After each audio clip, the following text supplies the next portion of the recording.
Assalamualaikum warahmatullahi wabarakatuh. Waalaikumsalam warahmatullahi wabarakatuh. Alhamdulillahirrahmanirrahim. Allahumma sholli ala sayyidina Muhammad wa ala ali Muhammad. Rabbi shrah li sadri wa yassir li amri wahlul 'uqdatam min lisani yafqahu qawli. Yang saya hormati Ibu Ida dan Bu Karyati selaku pimpinan di Yayasan Insan Mulia Malang. Yang saya hormati dan saya cintai teman-teman guru SDIT Insan Mulia Malang, ya.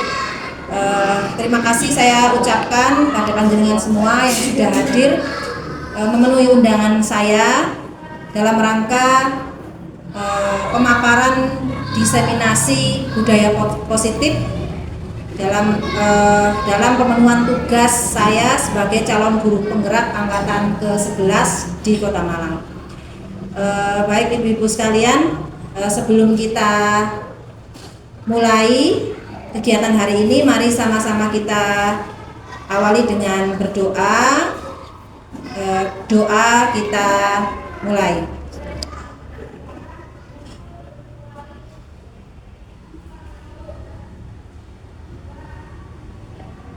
Berdoa selesai, terima kasih. Ustadz-ustadzah sekalian, hari ini materi yang akan saya sampaikan adalah tentang budaya positif, ya. Nah, sebelum kita melakukan mengawali kegiatan hari ini supaya auranya lebih positif, ya, saya minta panjenengan semua berpasangan dulu. Ya, silakan berpasangan. Berapa? Dua, kalau berpasangan berarti dua. Ya, ayo. Yang satu berpasangan, ya. Nah, Bersebelahan. ya udah, nggak apa-apa. Baik, silakan berhadapan-hadapan, ustadz-ustadzah.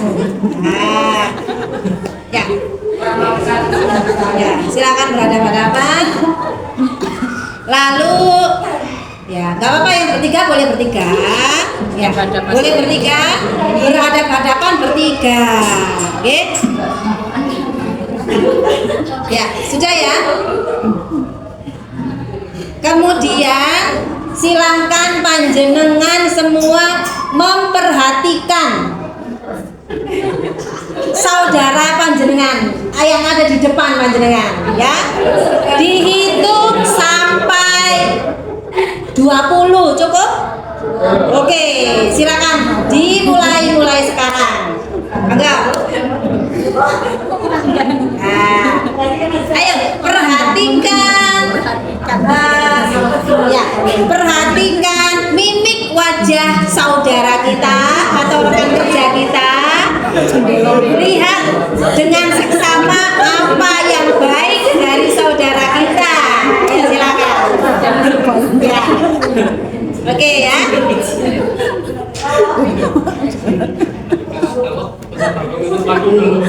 Ya. Ya, sudah ya.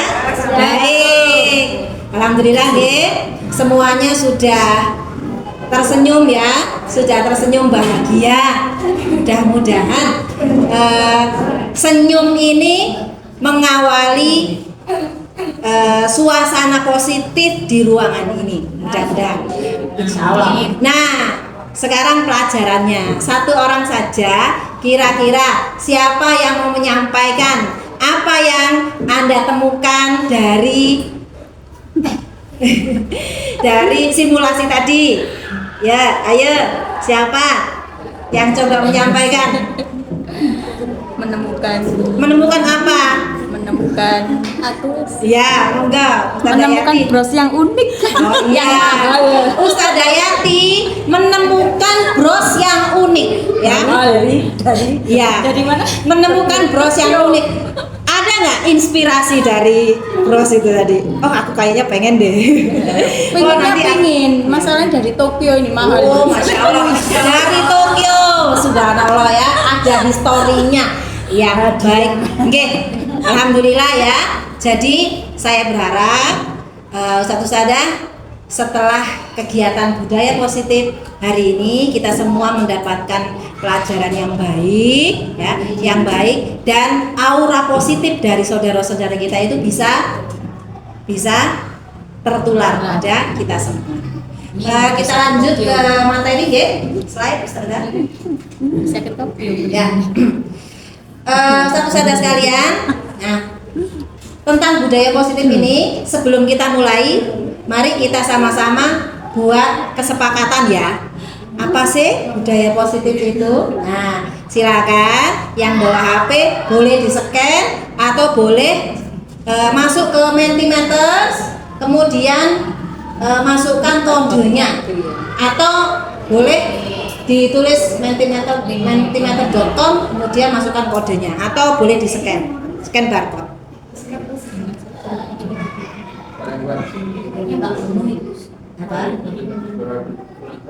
Ya, setan. Bisa?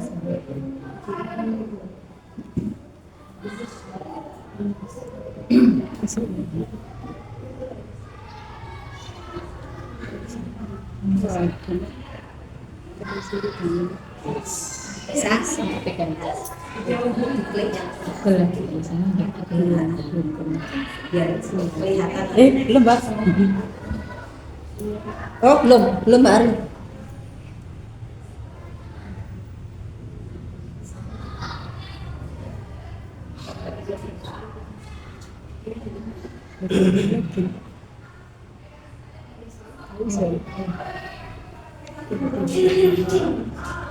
Waduh, belum lagi, Mbak. Verifikasinya nih. Apa? Ya. Ya, Mbak, dilihat Mbak tampilannya Mbak. Nah, tampilan mentimeternya. Mentimeter dapat Kaisa ke HP ini. Ini hari-hari sudah panas di situ. Ya. Ya klik langsung. Belum masuk ya? Iya Kaisa. Lanjutkan sebagai. Ya, sepatu tak copot bisa kan? Guys, Iya, cocok. Oke. ini kan Bisa sama Mbak. aku barcode. Oh, nggak kena. Coba ini. Sudah bisa? Sudah ke kiri? Sampun? Baru nggak kelihatan? Klik lagi mari. Dalam? Ini aja. Penting. Bisa. Pakai yang ini coba. Oke, mentimeter. Enggak, pada ini nggak bisa. Bisa. Itu. Di mentimeter itu. Makasih Mbak Arin. Dikirim nanti Mbak. Di Laskar, di Laskar. Di Laskar atau Bida, kirim Bida.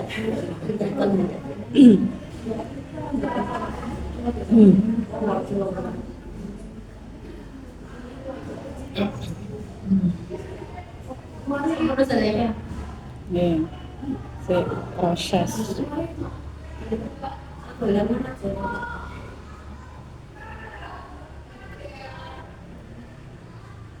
Atau ini juga suka. Bagus. Please. Terus. Oke. Klik. Matula. Ini rekam. Mari dibuka mari. Tampilannya Ini rekam terus dulu. Ini rekam. munculnya di situ. Oh, yang jenengan berarti masuk anu saya. Iya. Bentar. Nah, itu lo masukin itu. Submit ya. Apa sih Iya, budaya masukin positif ini? Iya. Jadi Klik, isi. Apa sih budaya positif itu? Nah, iya itu yang copy. Nah, itu yang di copy.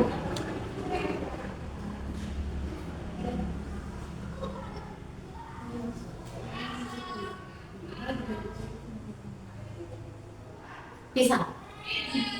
Coba sampai buka yang ini. Nanti dia ngeling ke sini. Coba ya.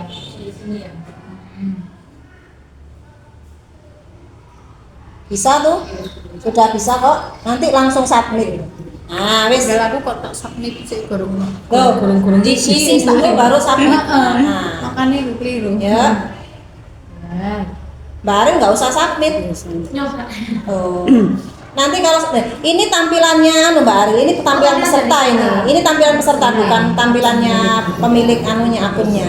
Kalau ini Berarti Mbak Aril membuka yang presentasinya. Nah, itu udah ada yang masuk kan? Baik ya. Sudah ada 4 respon yang masuk. Apa sih budaya positif itu? Kita baca ya bersama-sama. Pertama, mendorong sikap positif tanpa ada paksaan, tekanan maupun ancaman. Baik. Yang kedua, kebiasaan baik yang telah menjadi karakter. Yang ketiga, kebiasaan baik yang harus kita biasakan, kita lakukan dalam kehidupan sehari-hari. Lalu ada lagi kegiatan yang dilakukan secara rutin yang memiliki dampak positif untuk kehidupan sehari-hari dan berkelanjutan. Lalu ada juga yang menjawab mendorong sikap positif tanpa paksaan maupun tekanan. Dan terakhir, budaya positif khususnya di lembaga pendidikan merupakan pembiasaan baik yang diwujudkan dalam bentuk perilaku yang diterapkan sekolah untuk seluruh warga sekolah. Ada lagi kegiatan rutinitas yang positif di sekolah yang memiliki dampak berkelanjutan. Baik, terima kasih responnya. Lanjut ke slide Mbak Aril. Ya, jadi kita semua bersepakat ya bahwa budaya positif itu adalah sebuah sebuah kebiasaan gitu ya. Keluar Mbak Aril ke keluar Maksudnya lanjut.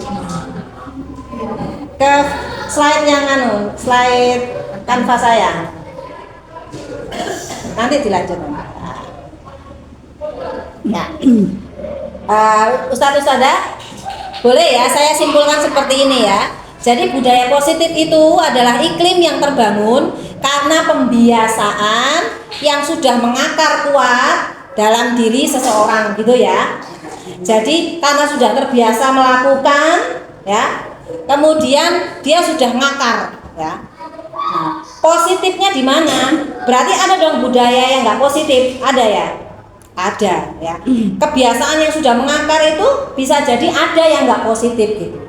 Nah, sekarang yang mau kita bahas adalah pembiasaan yang mengakar itu tapi yang sifatnya positif. Lanjut Mbak slide-nya. Nah, untuk menerapkan atau mewujudkan sebuah budaya positif di sekolah ya, Ustadz-ustadzah, maka kita harus memahami beberapa hal penting ya. Di antaranya yang pertama tentang disiplin positif, yang kedua motivasi perilaku manusia, yang ketiga kebutuhan dasar dari manusia itu sendiri, lalu ada keyakinan kelas atau keyakinan sekolah, posisi kontrol kita sebagai pendidik, dan terakhir ada salah satu alternatif dari pemecahan masalah yang diistilahkan dengan nama restitusi. Baik Ustadz-ustadzah, mari kita mulai perjalanan pembelajaran kita mulai sekarang. Slide Ustadzah, saya awali dari ungkapan Ki Hajar Dewantara ya, di mana ada kemerdekaan, disitulah harus ada disiplin yang kuat. Nah, sekarang kita akan coba belajar tentang apa sih disiplin itu. Coba sekarang Ustadz-ustadzah, kalau Ustadz-ustadzah dengar kata-kata disiplin, itu kira-kira bayangan Ustadzah itu kemana? Ya, yuk silakan isi lagi mentimeternya biar kita tahu. Ya, Mbak Ari buka anunya aja, linknya aja biar Ustadz-ustadzahnya ke yang tadi, ke mentimeter yang tadi, kemudian Ini saya share linknya sama kan ya? sama. Disiplin adalah apa?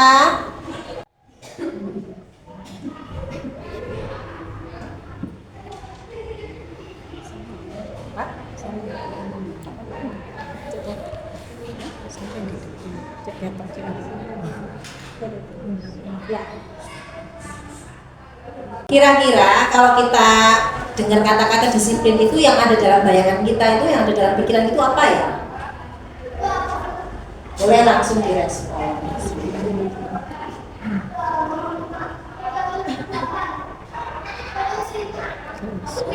Ya, pelaksanaan tugas, ya, teratur, terbiasa, apalagi kira-kira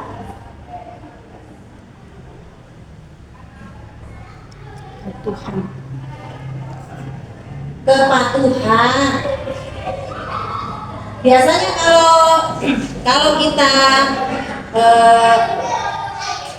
tepat waktu, ya, teratur, kebiasaan baik, boleh lebih dari satu boleh. Jawabnya boleh lebih dari satu ya Ustaz ya. Kalau misalkan jenengan dengar kata-kata disiplin itu yang kebayang itu sikap apa sih, hal baik apa sih, atau istilah apa sih yang terdengar itu, apa yang terbayang itu apa? Tanggung jawab, pelaksanaan tugas, tertata tertib dan kontinu, terstruktur, kebiasaan baik, teratur, ketaatan, apalagi tepat waktu, sikap tanggung jawab, taat, ya, lagi komitmen sesuai dengan aturan atau sesuai rule, ya. Ini ada dua sepertinya yang menjawab tentang teratur ya. Baik ustadz-ustadzah sekalian, saya pernah ikut pelatihan motivasi ya. Jadi kata-kata disiplin itu biasanya identik dengan apa? Dengan waktu, gitu ya.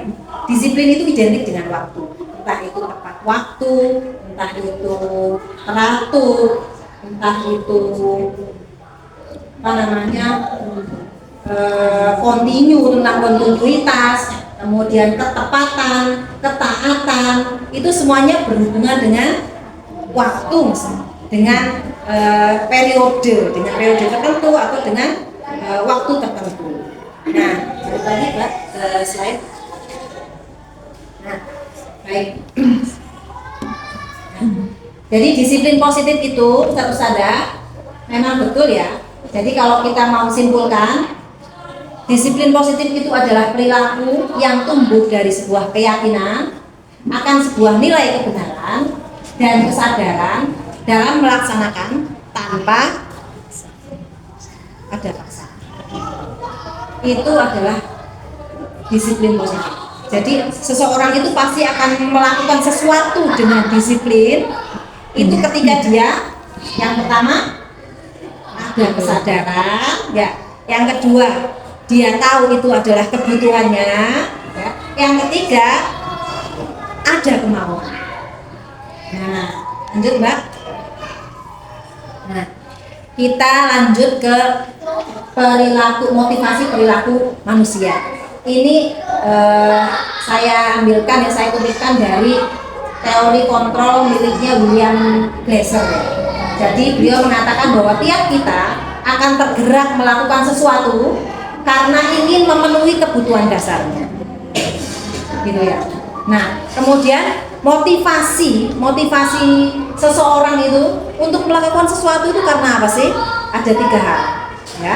Ada tiga hal. Yang pertama, untuk menghindari ketidaknyamanan atau mungkin bahasa kita hukuman. Karena kalau kedisiplinan itu biasanya identik dengan kalau pelanggarannya atau opposite dari disiplin mesti akibatnya adalah sebuah hukuman. Nah, manusia itu cenderung menghindari itu.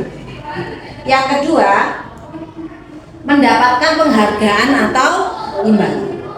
Itu suatu yang fitrah menurut Pak William Glasser ini, gitu ya. Jadi motivasi seseorang melakukan sesuatu, ya, secara kontinu atau mungkin secara bagus ya, positif dalam istilah disiplin itu karena yang kedua ingin mendapatkan sesuatu yang itu bernama imbalan atau penghargaan tertentu. Nah, yang ketiga Yang ketiga, menurut Pak William Glasser ini adalah dalam teori kontrolnya adalah pingin menjadi seseorang yang diakui gitu, atau diinginkan orang lain. Misalnya, kadang kan anak kita ini kan, ya, anak kita itu pingin menjadi sesuatu yang bisa membanggakan orang tuanya. Makanya dia melakukan segala sesuatu, bangun malam, hafalannya terus dan lain sebagainya. Itu karena motivasi itu. Karena ada kontrol dalam dirinya yang itu pingin supaya dia bisa menjadi seseorang yang diharapkan oleh orang lain, entah itu orang tuanya, entah itu pasangannya, entah itu anaknya, entah itu yang lain. Jadi 3 hal motivasi seseorang melakukan sebuah perilaku tertentu. Nah, yang kedua, ustaz-ustazah sekalian, yang harus kita perhatikan adalah tentang ini tadi ya, tentang pemenuhan kebutuhan dasar manusia. Jadi, seseorang itu akan melakukan sesuatu secara teratur, kontinu, dan dalam tanda kutip diistilahkan tadi disiplin itu karena yang kedua adalah ada kebutuhan dasar yang memang harus dipenuhi, gitu ya. Nah, apa sih kebutuhan dasar manusia itu? Ada 5. Yang pertama, untuk bertahan hidup. Ini berkaitan dengan hal-hal yang bersifat fisiologis, seperti misalkan makanan, kemudian kesehatan, rumah, kemudian keamanan dan sejenisnya yang bersifat fisiologis.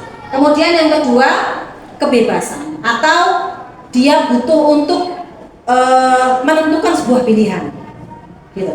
Nah, ini biasanya dikaitkan juga dengan kemandirian, menunjukkan kemandiriannya dia, ya. Kemudian menunjukkan juga tentang otonominya dia. Jadi dia itu otonomi apa ya? Iya, wewenangnya dia, seberapa sih dia berkuasa gitu ya. Lalu kemudian ada juga kebebasan dalam memilih sesuatu yang dia inginkan, gitu. Dan juga kemauan atau kebebasan dalam menentukan arah hidupnya mau ngapain. Yang ketiga, kebutuhan dasar manusia yang ketiga adalah tentang penguasaan. Ini berkaitan dengan kebutuhan untuk bisa diakui bahwa iki lo aku lo iso. Ya. Kebutuhan ini biasanya berhubungan dengan kekuatan untuk mencapai sesuatu, kemudian menjadi kompeten, untuk bisa dianggap kompeten, menjadi terampil atau diakui atas prestasinya, serta keterampilan kita, serta untuk bisa menunjukkan harga dirinya, di mana posisi dia dan seterusnya. Ya. Yang keempat, ya, kebutuhan dasar yang keempat dari manusia adalah kesenangan. Jadi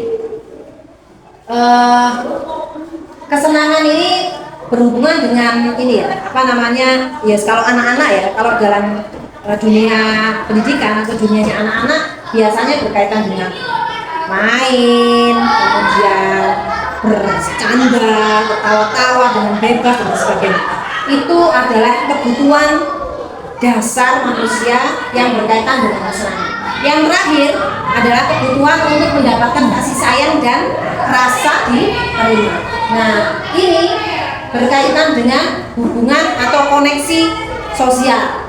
Ya, kebutuhan ini biasanya untuk memberikan sesuatu perhatian atau menerima, gitu. Menerima kasih sayang ataupun memberikan kasih sayang pada seseorang yang dianggap butuh untuk diberi. Selanjutnya Mbak, slide. Nah, ini ya, 2 hal ini ya, motivasi perilaku seseorang dan pengetahuan kita tentang kebutuhan dasar, ya, kebutuhan dasar manusia ini bisa kita jadikan dasar untuk menetapkan keyakinan. Jadi Ustaz-ustazah balik lagi ya ke judul awal kita, ya. Budaya positif itu akan ada jika disiplin positif itu ditegakkan, gitu ya. Nah, disiplin positif itu akan bisa tumbuh jika kitanya punya aturan, kitanya punya rule atau punya keyakinan yang sifatnya universal, ya, yang berisi kebaikan-kebaikan yang bisa diterima oleh semua orang. Gitu. Jadi dalam membuat sebuah keyakinan kelas, gitu ya, kita harus pastikan bahwa setiap kita, masing-masing kita ini di sekolah maupun di kelas, ya, tergantung nanti konteksnya. Kalau menjadikan guru, maka menjadikan harus pastikan bahwa anak-anak kita dan kita sendiri ini punya sebuah nilai keyakinan yang baik dulu, nilai keyakinan yang baik dulu, dan sifatnya universal, bisa diterima oleh semuanya. Yang kedua yang harus dipastikan adalah pastikan bahwa anak-anak kita ini punya kesamaan dalam keyakinan itu. Kalau kesamaan itu belum ada, maka masing-masing akan menggunakan keyakinannya sendiri dan berjalan masing-masing sendiri-sendiri. Yang ketiga, yang selanjutnya, ya, belum Mbak. Yang ketiga yang harus jadi acuan adalah keyakinan kelas itu, ya, atau keyakinan sekolah itu bisa berpedoman pada peraturan umum yang sudah berlaku sebelumnya dalam sebuah lembaga atau dalam sebuah komunitas. Jadi misalnya ya, ini ada ibu-ibu yayasan. Yayasan sudah menetapkan misalkan ada aturan A, B, C, gitu ya, untuk lembaga. Nah, lembaga itu bisa menggunakan aturan yang sudah ada, yang sudah dikeluarkan oleh yayasan, untuk kemudian diterapkan di sekolah atau di kelas. Gitu ya. Itu bisa jadi acuan. Loh, nanti nggak ada kebebasan dong Ustazah. Ya, ini catatan lagi. Jadi yang dimaksud kebebasan itu bukan kebebasan tanpa batas, ya. Jadi betul kita nanti memberikan kebebasan pada anak-anak kita untuk memilih, kemudian menentukan sesuatu yang dia senangi dan lain sebagainya, tapi tetap dalam rule aturan yang sudah ada. Jadi tidak bebas tanpa batas. Kalau seperti itu nanti kita susah untuk mengkondisikan. Karena bagaimanapun kita ini kan lembaga pendidikan yang pastinya punya visi dan misi, ya. Nah, untuk sampai ke sana kita harus punya batasan. Mungkin kalau di SD batasannya atau realnya itu ya adalah tatib yang kita punya, yang sudah kita sepakati bersama-sama antara guru, siswa, dan juga wali murid. Oke, seperti itu. Lanjut. Nah, sekarang ustazah sekalian, kita coba kita coba explore. Kalau teman-teman anak-anak kita punya langkah-langkah pembelajaran eksplorasi, maka kita juga coba akan mengeksplor, ya. Mengeksplor, saya ambilkan satu kasus dari yang kita lihat sehari-hari di sekolah. Nah, kasus pertama, satu tokoh kasusnya, ya. Kasus pertama, sebagian siswa kelas atas tidak bersegera ke masjid saat adzan berkumandang. Mereka akan duduk-duduk di sebelah kantin sambil nunggu sampai iqomah dikumandang.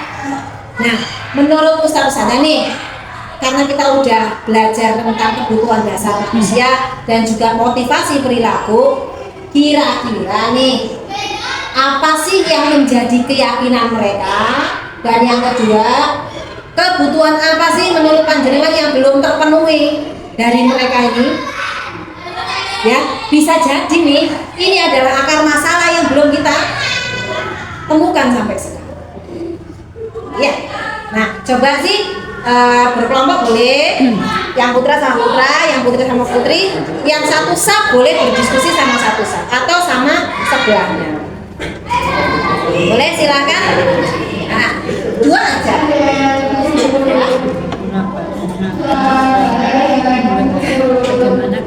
Kira-kira nih, kira-kira apa nih? Kira-kira kebutuhan dasar apa sih? Oh iya, Ustazah Diana. Ustazah Dina. Monggo silakan Ustazah Dina. Saya keyakinan mereka itu tidak salah karena mereka pada saat itu mungkin dalam mengatakan perut kosong sehingga menurut keyakinan mereka harus memenuhi kebutuhan mereka. Kebutuhan mereka yang belum terpenuhi ya itu kebutuhan dasar yang pertama karena mereka dalam kebutuhan harus. Oke, iya. Baik ya. Jadi menurut Ustazah Dina karena jam siang gitu ya. Siang duhur sebelum makan kan mereka disuruh sholat dulu tuh. Ya, sebelum sholat itu mereka sudah lapar gitu. Nah, menurut Ustazah Dina mereka berusaha untuk memenuhi kebutuhan fisiknya dulu ya. Kebutuhan fisiknya dulu untuk bertahan hidup bahasanya. Karena udah keluar Ustazah makan. Oke, ada lagi mungkin yang lain yang punya pendapat? Sebentar ya.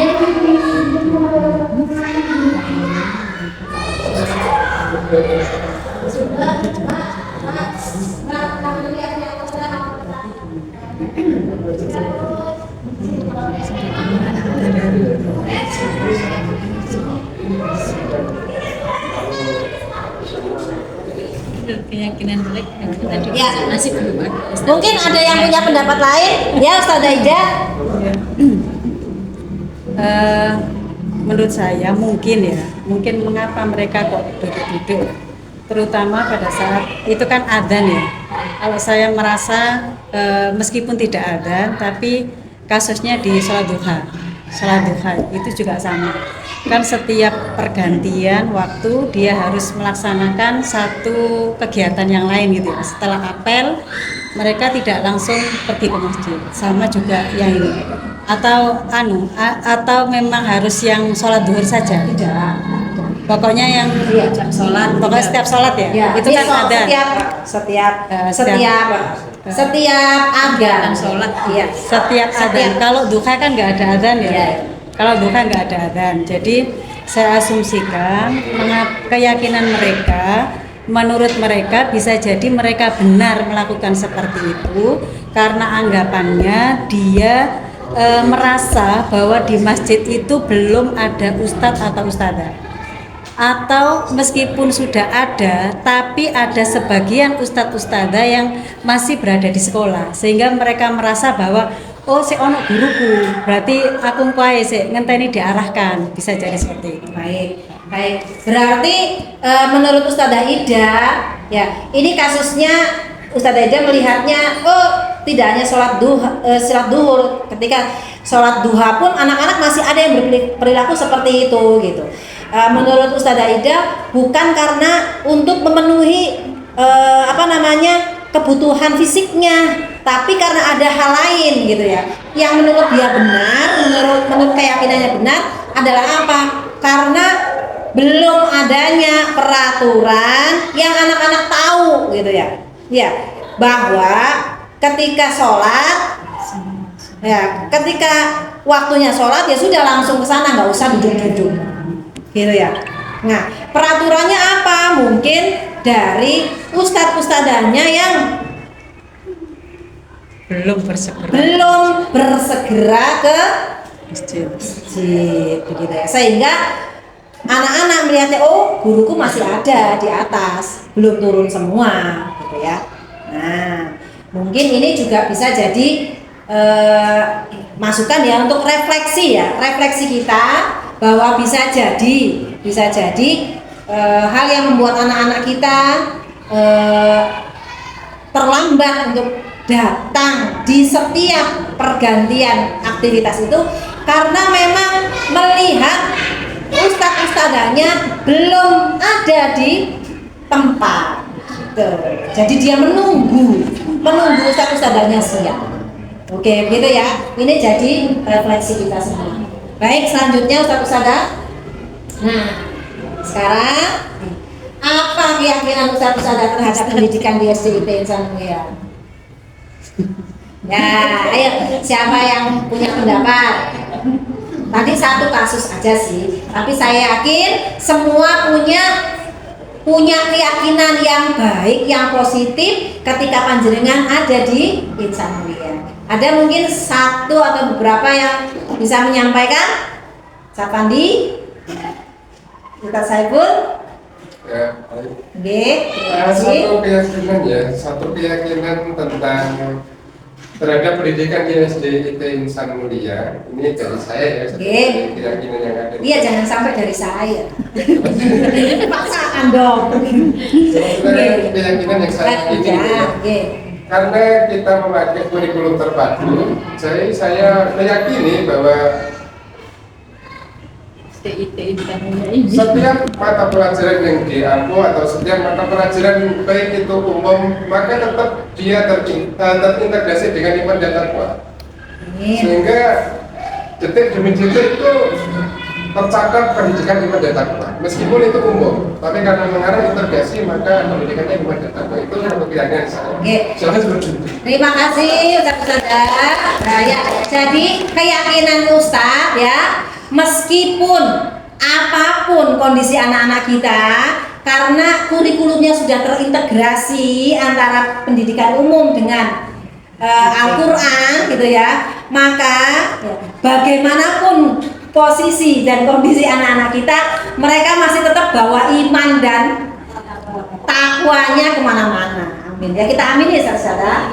Insyaallah. Baik, selanjutnya Ustazah. Nah, Ustazah tadi itu ya, kasus tadi itu mengawali aktivitas selanjutnya gitu ya. Jadi dalam menyelesaikan masalah itu ada satu alternatif yang bisa digunakan, yaitu namanya restitusi. Restitusi itu apa sih Ustazah? Ini contoh saya ya, waktu melakukan praktik restitusi dengan anak-anak kelas 6 kemarin. Nah, restitusi itu apa sih Ustazah? Restitusi itu adalah proses menciptakan kondisi bagi murid untuk memperbaiki kesalahan mereka ya, sehingga mereka bisa kembali pada kelompok mereka dengan karakter yang lebih kuat. Nah, ini dari pendapatnya Pak Gosen tahun 2004 ya. Nah, ada kata kunci ya dari pernyataannya Pak Gosen ini ya. Yang pertama ya, restitusi itu ngasih solusi gitu ya, ngasih solusi. Yang kedua, menguatkan karakter gitu ya. Nah, yang ketiga anak-anak itu punya kepercayaan diri untuk bisa kembali ke kelompoknya. Loh, kenapa kok kayak gitu? Karena banyak kasus yang terjadi itu ya, ketika seorang anak melakukan sebuah kesalahan, maka yang terjadi adalah dia tidak diterima oleh lingkungannya atau komunitasnya. Dia jadi minder gitu ya, kemudian takut, tidak percaya diri. Jadi restitusi itu fungsinya salah satunya adalah untuk mengembalikan kepercayaan dirinya supaya mereka bisa kembali ke komunitasnya dengan karakteristik yang lebih kuat, yang lebih positif. Nah, ada beberapa hal yang perlu kita perhatikan ketika kita melakukan restitusi. Yang pertama, tindakan untuk menguatkan karakter seseorang dengan mendorongnya menemukan sendiri solusinya sesuai dengan keyakinannya. Jadi tadi ya yang kita sudah bahas tadi tentang keyakinan disiplin positif, kemudian keyakinan diri ya yang berhubungan dengan kebutuhan seseorang dan juga motivasi itu yang akan menjadi dasar dari restitusi gitu ya. Yang kedua, restitusi itu mencari kebutuhan dasar yang mendasari tindakan gitu ya. Jadi panjenengan itu nanti ketika melakukan restitusi ya, atau ketika kita melakukan restitusi itu kita cari dulu akar masalahnya berdasarkan apa? Ya tadi itu kebutuhan dasarnya sama motivasi dia ngapain sih kok melakukan ini dan itu. apa sih alasannya? Itu pasti nanti hubungannya ada dua, kaitannya dengan pemenuhan kebutuhan dasarnya, sama yang kedua motivasi dia melakukan itu untuk apa. Yang ketiga yang perlu diperhatikan ketika melakukan restitusi adalah restitusi itu bukan untuk menebus sebuah kesalahan ya, sehingga mereka harus merasa bersalah gitu ya, kemudian mereka harus merasa membalas kesalahan itu dengan sesuatu yang berlebihan kepada orang lain dan seterusnya, dengan dalam tanda kutip aku merasa bersalah jadi aku harus begini dan begitu, tidak gitu ya, tidak. Tapi untuk diajak mereka itu untuk belajar dari kesalahan dengan kesadaran mereka sendiri ya. Kalau kayak gini bagaimana nak, nanti kamu bagaimana kira-kira, mereka nanti yang akan berpikir sendiri. Kita hanya coba dorong mereka untuk menemukan sendiri solusi. Yang keempat ya, restitusi itu adalah tawaran dan bukan paksaan. Yang selanjutnya, tujuan restitusi itu untuk memperbaiki hubungan, baik hubungan kita sebagai orang dewasa dengan anak-anak, dengan anak kita atau dengan pelaku, atau antara pelaku dengan komunitasnya, dengan lingkungan interaksinya, lingkungan sosial. Nah, selanjutnya restitusi menuntun untuk melihat ke dalam, ya, melihat ke dalam ke dalam tol. Nah, kiri. Ya. Restitusi itu menuntun anak-anak untuk melihat ke dalam dirinya. Jadi, kita ketika melakukan restitusi, kita ajak anak-anak kita untuk refleksi. Kalau begini bagaimana? Kalau begitu seperti apa? Nanti kalau kayak gini berarti kamu harus akan seperti apa dan seterusnya. Kita ajak anak-anak kita itu untuk refleksi. Selanjutnya, restitusi itu adalah akan fokus pada karakter, bukan pada tindak. Jadi ketika kita melakukan restitusi, mungkin tidak langsung hasilnya, gitu, ya. Tidak langsung hasilnya, tidak langsung akan berbuah, begitu. Hasilnya tidak akan tampak, tapi bisa jadi berproses. Karena fokusnya bukan pada tindakannya, tapi pada penguatan karakternya, ya. Penguatan karakter anak. Dan pembentukan karakter anak itu kan berprosesnya. Tapi yang jadi catatan di sini ya, ketika kita lagi bentuk karakter seseorang adalah kontinu dan komitmen. Terakhir, restitusi itu fokusnya pada solusinya. Jadi bukan pada harus bagaimana dan seterusnya, bukan. Tapi solusinya seperti apa menurut kamu. Terakhir Mbak, nah ada 3 langkah dalam melakukan restitusi Ustaz-Ustazah. Ya. Yang pertama, menstabilkan identitas. Nah, menstabilkan identitas itu kita insya Allah sering ya melakukan tindakan restitusi itu, insya Allah kita sering banget. Cuma mungkin kita nggak ngerti itu apa sih gitu. Yang pendahulu kita lakukan itu kayaknya bagus kita lakukan. Nah, sebetulnya itu adalah praktik restitusi. Hanya saya juga baru tahu kalau ternyata ada 3 hal yang harus dipenuhi ketika kita melakukan restitusi.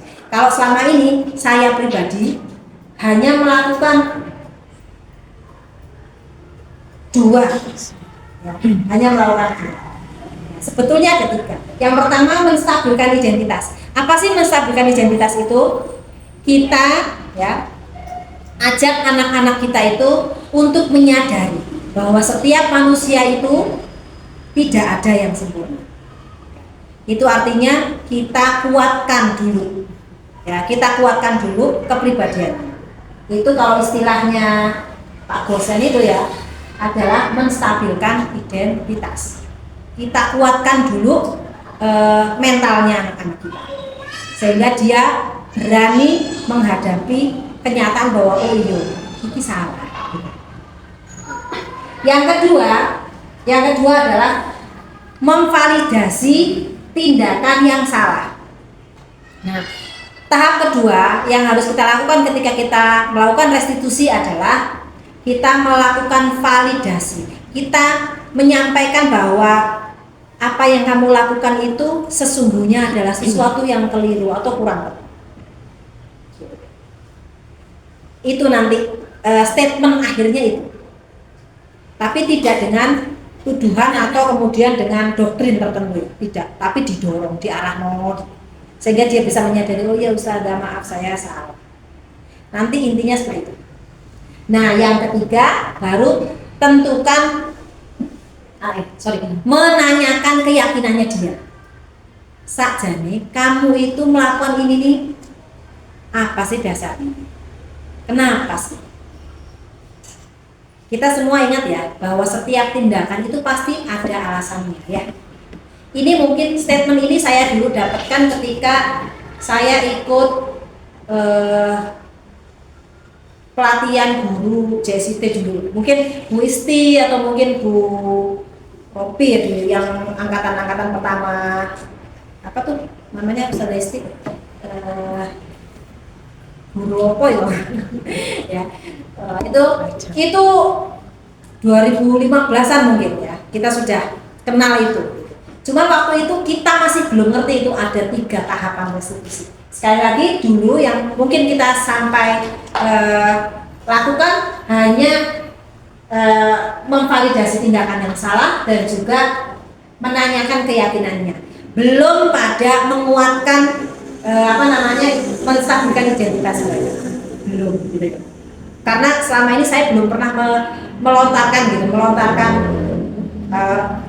istilah kalimat-kalimat penguatan. Selanjutnya, nah ini sebenarnya tugas, tapi karena karena waktunya sudah mepet ya Ustazah, silakan nanti bisa dikerjakan atau dipikirkan di rumah ya. Bagaimana kasus tadi yang pertama itu panjenengan bisa merestitusi anak-anak panjenengan. Mungkin ini bisa diterapkan mulai sekarang di kelas-kelas masing-masing, bisa nanti masing-masing fase, guru di masing-masing fase itu nanti melakukan pemecahan masalah. Nanti siapa yang jadi pesertanya, lalu kemudian siapa yang jadi gurunya dan satu lagi jadi observernya. Gitu. Nah, nanti tugasnya observer apa? Tugas observer adalah melihat kira-kira yang restitusi yang sudah dilakukan sama teman-teman guru itu apakah sudah meliputi 3 tahapan itu atau tidak. Kayak gitu ya. Nanti mulai besok monggo silakan dilakukan sendiri-sendiri nggih. Nah, coba kita ulang ya, kita review. Untuk melakukan restitusi ada 3 langkah apa saja? Yang pertama kira-kira menstabilkan identitas. Nah, contoh kalimatnya ada yang punya gambaran mungkin? Tidak apa-apa. Oh iya, nggak apa-apa nak, kamu nggak apa-apa berbuat salah itu wajar gitu ya. Kemudian nggak apa-apa, bukan kamu satu-satunya yang pernah melakukan kesalahan serupa. Terus apa lagi beda? Nah, gitu ya. Intinya menguatkan gitu ya. Menguatkan. Kemudian yang kedua apa? Tadi langkah-langkahnya?